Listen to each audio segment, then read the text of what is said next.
আজকে আপনাদের সাথে একটি দারুণ অভিজ্ঞতা শেয়ার করব। সেটি আপনারা দেখবেন, আমাদের সিলেটের শ্রীমঙ্গলে এসে রাবার তারা কিভাবে রাবার গাছ থেকে সংগ্রহ করে সেটি আপনাদের দেখাবো। আসুন আমরা রাবার গাছের সামনে যাই। রাবার গাছ থেকে কিভাবে রাবার পরে সেটিও আপনারা নিজের চোখে দেখাবেন। আবার কত সুন্দর নিয়ম। আসসালামু আলাইকুম ওয়া রাহমাতুল্লাহ। সবাই কেমন আছেন? আজকে আপনাদের সাথে আমার সিলেট জার্নি সম্পর্কে এবং সেখানকার রাস্তাঘাট এবং সেখানে মানুষের অতি আপ্যায়ন সম্পর্কে বিস্তারিত এই ভিডিওর মাধ্যমে বলার চেষ্টা করব এবং সিলেট কেন লন্ডন শহর বলা হয় সেটিও আজ আপনাদের বলার চেষ্টা করব। মূলত আজকে ভিডিওর উদ্দেশ্য হচ্ছে শ্রীমঙ্গলের চা বাগান, রাবার বাগান দেখানোর, সেটিও ইনশাল্লাহ দেখানোর চেষ্টা করব এই ভিডিওতে। চলুন এই ভিডিওটি শুরু করা যাক। আমি ঢাকা থেকে সিলেটে এসেছি আরো 2 দিন আগে, কিন্তু সেটি এখনো ভিডিওর মাধ্যমে তুলে ধরা হয়নি। ইনশাল্লাহ ওটি অতি দ্রুতই আপলোড করা হবে। সিলেট শহর এসে আমি একটি জিনিস ভালোভাবে বুঝেছি যে এখানে রাস্তাঘাট এতটা পরিষ্কার পরিচ্ছন্ন যে এখানে কোনো ধরনের যানজট বা কোনো ধরনের রাস্তাঘাটে বিশৃঙ্খলা নেই। মানুষের সুন্দরভাবে যাতায়াত করতে পারছে এবং সেখানে মানুষদের কথা না বললেই নয়, সেখানে মানুষরা এতটা অতিথি আপ্যায়ন যে চেনা হোক ও অচেনা হোক সবার সাথেই মিলেমিশে থাকার চেষ্টা করে। যেমনভাবে আমি অতি দ্রুতই তাদের সাথে মিশে যেতে পারছি এই কারণে যে তারা অনেকটা সহজ সরল প্রকৃতির মানুষ। আসলে তাদের এই ভালোবাসা আবারও আমাকে সিলেট শহরে আবারও টানবে। আসলে অনেকটা ভালো লাগছে তাদের এই অতিথি আপ্যায়নতায়। মূলত এখানে আরেকটি জিনিস অনেক ভালো লেগেছে আমার, সেটি হচ্ছে এখানকার যে দালান কোঠাগুলো। আর সাধারণত আমরা ঢাকায় দেখি বড় বড় অ্যাপার্টমেন্ট, বড় বড় দালান কোঠা, কিন্তু সিলেট শহরে তেমন বড় বড় দালান কোঠা নেই, বিশাল বিশাল আকৃতির কোনো অ্যাপার্টমেন্টও নেই, এখানে বড় বড় অফিস নেই, আদালত নেই। আচ্ছা, আপনাকে বলতে পারবেন সিলেটকে কেন লন্ডন বলা হয়? এর কারণ হচ্ছে সিলেটের যে বাসস্থানগুলো রয়েছে সেগুলো একদম ইউনিক ডিজাইনের মধ্যে তৈরি করা হয়েছে, যেগুলো দেখে আপনি বিশেষ না এগুলো আমাদের বাংলাদেশেও রয়েছে, কিন্তু সেটি আমরা সিলেট শহরে আসলেই দেখতে পারবো। এখানে কতটা নিখুঁতভাবে একটি বাড়ির কাজ করে তারা, সেটা অপরূপ সৌন্দর্য, সেগুলো দেখার মতো। এর কারণ হচ্ছে সিলেটের অধিকাংশ লোকই থাকে বিদেশে, যেমন লন্ডন, আমেরিকা, ইউএসএ এবং জার্মান সহ বড় বড় রাষ্ট্রসমূহে। সেখানকার ডিজাইনগুলো অনুসরণ করে তারা নিজ জন্মভূমিতে সুন্দর সুন্দর করে বাড়ি তৈরি করেছে, যেগুলো আমাদের চোখের দৃষ্টিনন্দন।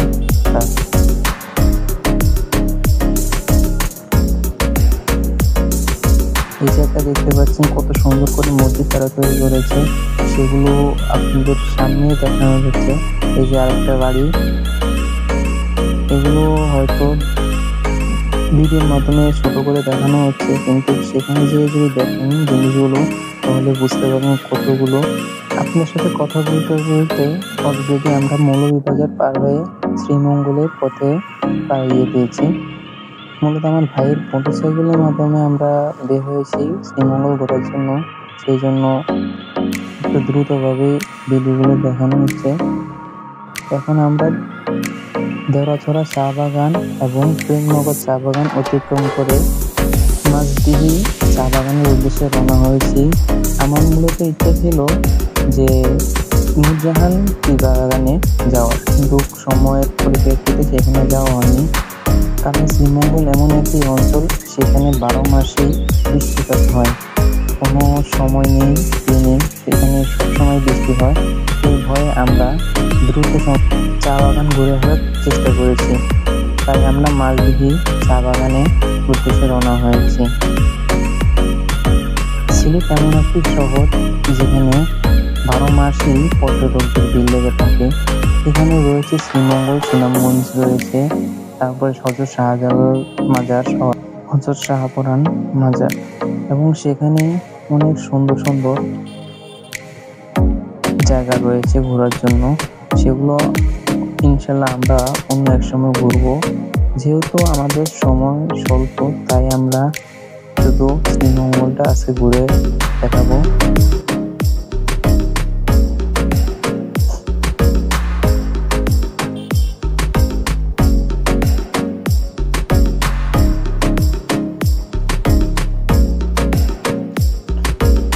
অবশেষে আমরা সিলেট শ্রীমঙ্গল চা বাগানে চলে এসেছি, মাঝদিঘি চা বাগান। এখানে এসে যতটা মুগ্ধ হয়েছি, এর আরো ভিতরে যে এর থেকে আরো বেশি মুগ্ধ হয়েছে। এখানে বড় বড় পিলার, বড় বড় পাহাড়ের উপরে মানুষ যেভাবে কাজ করছে, সেগুলো দেখে আমি আরো মুগ্ধ হয়েছি। আমি একটা জিনিস দেখে এতটা মুগ্ধ হয়েছি, কারণ এখানে এত বড় বড় পাহাড়, সেখানে মানুষ উঠে চা সংগ্রহ করে। এখানে ওঠাটা অনেক কষ্টসাধ্য, কারণ আমি নিজেও আজকে এখানে অধিকাংশ লোকই চা বাগানে কাজ করে। এর মধ্যে 70 থেকে 80 বছর বয়সী মহিলারা এখানে কাজ করে, চা বাগানে চা পাতা তোলে।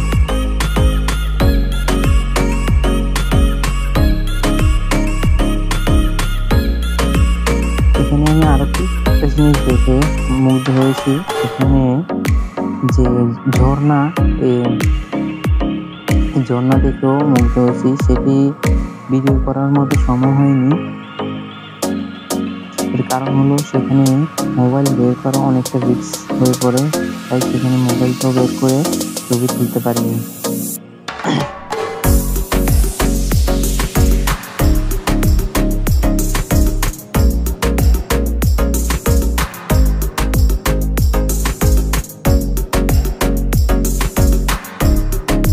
এখন দেখতে পাচ্ছেন এখানে কিছু মহিলারা যে চা বাগান থেকে চা তুলছে। এখন দুপুর 2টা বাজে, তাও তারা চা বাগান থেকে চা তোলার চেষ্টা করছে। চা বাগান থেকে চা তোলার পরে কিছু লোক সেগুলোকে ট্রাকে ভর্তি করে কলকারখানায় নিয়ে যায়, সেগুলোকে প্রসেসিং করার জন্য। সেগুলো এখানে আমরা এসে তা দেখতে পেয়েছি।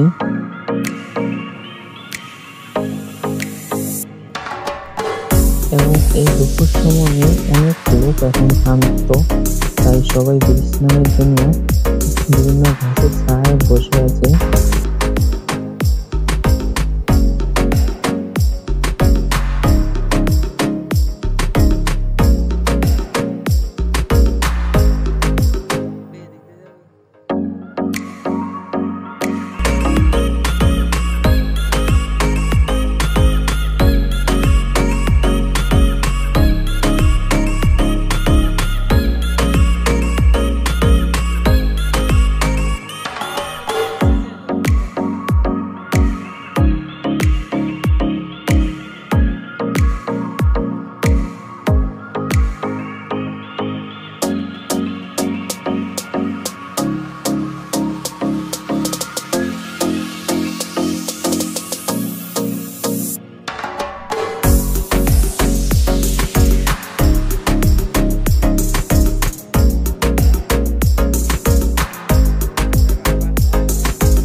এগুলো হচ্ছে রাবার বাগান।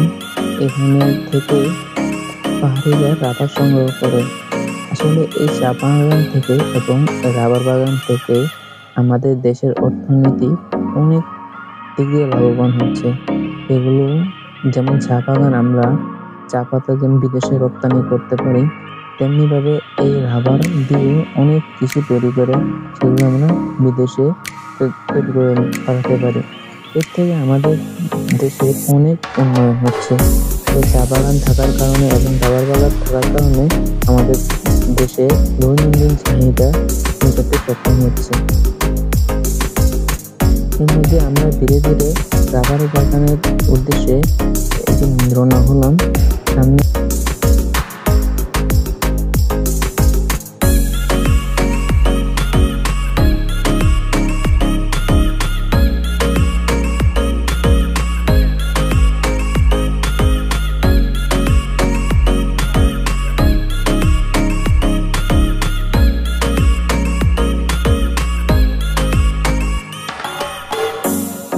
এখানে আমার ভাইয়ে পাহাড়িদের সাথে কথাবার্তা বলে বলেছে এবং তাদের থেকে অনেক কিছু জানার চেষ্টা করেছে। আসলে গাইড থেকে যা শুনলাম, এখানে তারা অনেক কষ্ট করে জীবনযাপন করে, তাদের থেকে অনেক কষ্ট করে উপার্জন করে। এখন কথা বলতে বলতে আমরা রাবার বাগানে চলে আসলাম। এটা হচ্ছে পাহাড় ভেঙে এই রাস্তাটা তৈরি হয়েছে। এখন আমরা সেই পথেই যাচ্ছি।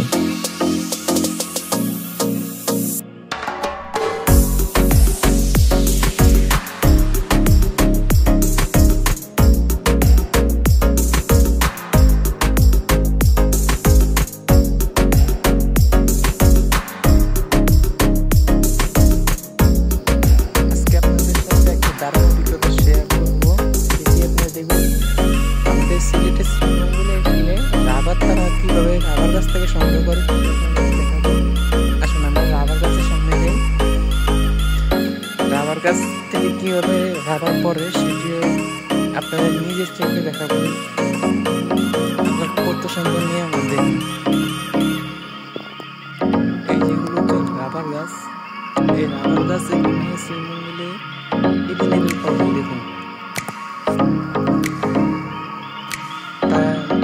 এখানে লোকেরা কিভাবে তাদের রাবার সংগ্রহ করছে, এখান থেকে কতটুকু কেটে দিয়ে তারপর এখানে রাবার সংগ্রহ করছে। এই যে রাবারগুলো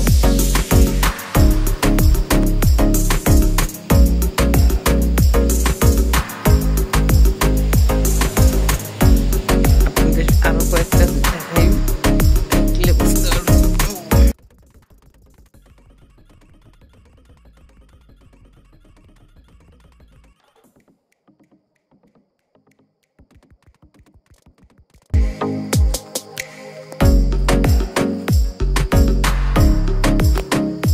আমি এখানে পুরো একা একা একা ঘুরতে চলে এসেছি। মোটামুটি ভয় লাগছে কিন্তু অনেক আনন্দ লাগছে যে এত সুন্দর একটা জায়গায় এসেছি। এখানে পিকনিক করার জন্য বা ঘোরার জন্য একটা সুন্দর জায়গা। সিলেট শহরে এত সুন্দর জায়গা, এখানে নিচের দিকে তাকালে মুখটা কেঁপে ওঠে। আমরা প্রায় এখন টিলার একটা অনেক বড় একটা টিলার উপরে উঠে আছি। রাবার গাছ দেখার জন্য টিলার উপরে উঠে আছি।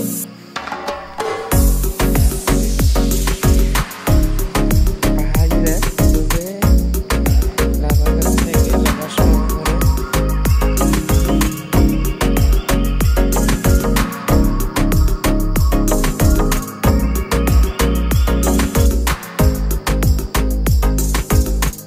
কত সুন্দর প্রসেস তাদের।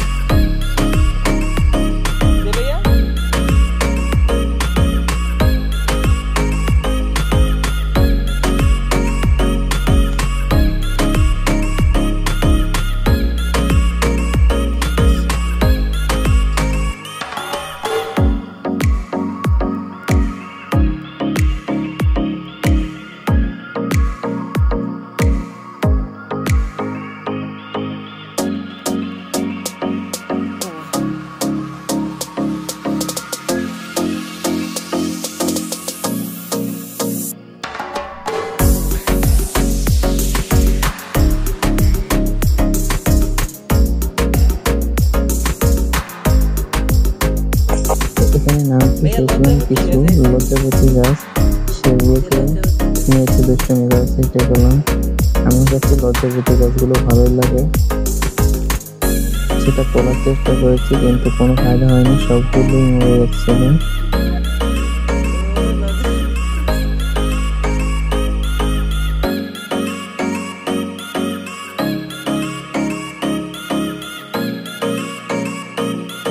লজ্জাপতি একটা গাছ নিয়ে নিতাম, ওইব না তো না।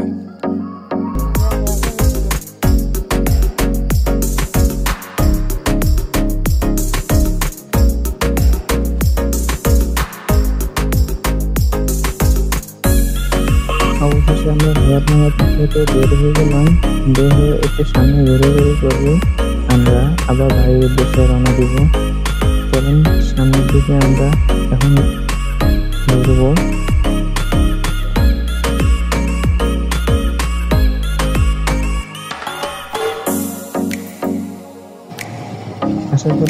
দেখলাম এখানে অনেক শ্রমিকরা যে তারা বিশ্রাম নিচ্ছে এবং খাবার দাবার খাচ্ছে।